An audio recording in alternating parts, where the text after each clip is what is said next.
You said in an interview earlier this weekend, one of these, I guess, exit interviews, that this is the ultimate, actually. You think the Republican Party needs to be more inclusive. Who needs to hear that message inside the Republican Party? Yeah, you see, I am concerned that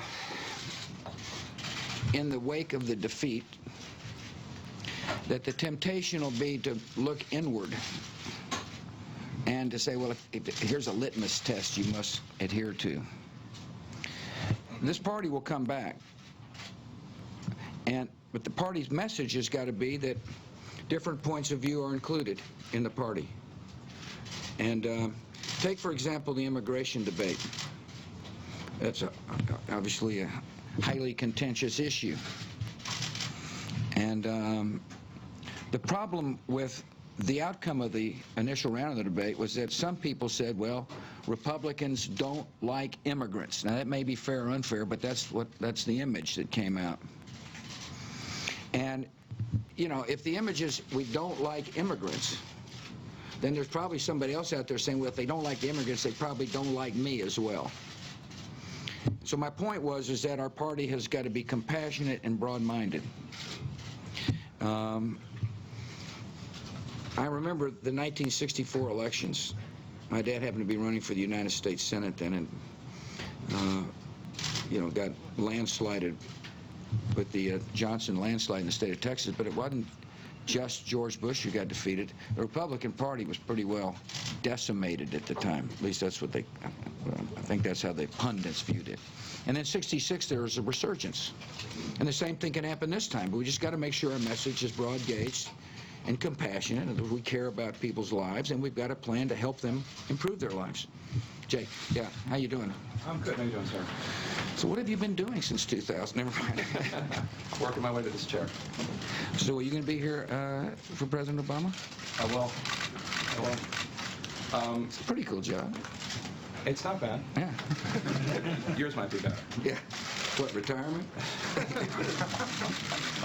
In the past, when you've been asked to address bad poll numbers or your unpopularity, you've said that history will judge that you did the right thing, that you thought you did the right thing. But without getting into your motives or your goals, I think a lot of people, including Republicans, including some members of your own administration, have been disappointed at the execution of some of your ideals, whether Iraq or Katrina or the economy. What would your closing message be to the American people about the execution of these goals? Well, first of all, hard things don't happen overnight, Jake. And when the history of Iraq is written, historians will analyze, for example, the decision on the surge. The situation looked like it was going fine, and then violence for a period of time began to throw the progress of Iraq into doubt. And rather than accepting the status quo and saying, oh, it's not worth it, or the politics makes it difficult, or, you know, the party may end up being, you know, not doing well in the elections because of the violence in Iraq, I decided to do something about it and sent 30,000 troops in as opposed to withdrawing. And so that part of history is certain, and the situation did change. Now, the question is, in the long run, will this democracy survive? And that's going to be the challenge for future presidents. In terms of the economy, look, I inherited a recession. I'm ending on a recession. In the meantime, there were 52 months of uninterrupted job growth. And I defended tax cuts when I campaigned. I helped implement tax cuts when I was president. And I will defend them after my presidency as the right course of action. And there's a fundamental philosophical debate about tax cuts. Who best can spend your money, the government or you? And I have always sided with the people on that issue. Now, obviously, these are very difficult economic times. When people analyze the situation, there will be this problem started before my presidency. Obviously took place during my presidency. The question facing a president is not when the problem started, but what did you do about it when you recognized the problem? And I readily concede I chunked aside some of my free market principles when I was told by chief economic advisors that the situation we were facing could be worse than the Great Depression. So I've told some of my friends who said, you know, who've taken an ideological position on this issue, why'd you do what you did? I said, well, if you were sitting there and heard that the Depression could be greater than the Great Depression, I hope you would act too, which I did. And we've taken extraordinary measures to deal with the frozen credit markets, which have affected the economy. Credit spreads are beginning to shrink. Lending is just beginning to pick up. The actions we have taken, I believe, have helped thaw the credit markets, which is the first step toward recovery. And so, look, there's plenty of critics in this business, and I understand that. And I thank you for giving me a chance to defend a record that I am going to continue to defend because I think it's a good, strong record. Jim. Thank you, Mr. President. I'd also like to ask you about your critics. Sure. You know any? Well, a couple of years ago, Charles Krauthammer, columnist and Harvard-trained psychiatrist, coined a term, Bush derangement syndrome, to talk about your critics who disagreed with you most passionately. Not just your policies, but seemed to take an animosity towards you. I'm just wondering, as you look back, why you think you engendered such passionate criticism, animosity, and do you have any message specifically to those, to that particular part of the spectrum of your critics? You know,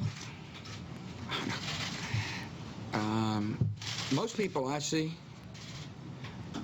you know, when I'm moving around the country, for example, they're not angry. And they're not hostile people. And they say, well, you never meet people who disagree. This is not true. I've met a lot of people who don't agree with the decisions I make, but they have been civil in their discourse. And so I view those who get angry and yell and say bad things and you know, all that kind of stuff is just a very few people in the country. I don't know why they get angry. I don't know why they get hostile. It's not the first time, however, in history that people have expressed themselves in sometimes undignified ways. I've been reading, you know, a lot about Abraham Lincoln during my presidency, and there's some pretty harsh discord when it came to the 16th president, just like there's been harsh discord for the 43rd president. Presidents can try to avoid hard decisions and therefore avoid controversy. That's just not my nature. I'm the kind of person that is willing to take on hard tasks, and in times of war, people get emotional. I understand that. I've never really spent that much time, frankly, worrying about the loud voices. I, of course, hear them, but they didn't affect my policy, nor did they affect how I made decisions.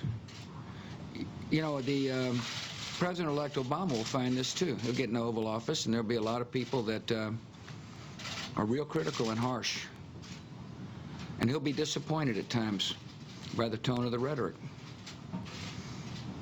And he's going to have to do what he thinks is right, Jim. And if you don't, I don't see how you can live with yourself. I don't see how I can get back home in Texas and look in the mirror and be proud of what I see if I allowed the loud voices, the loud critics, to prevent me from doing what I thought was necessary to protect this country.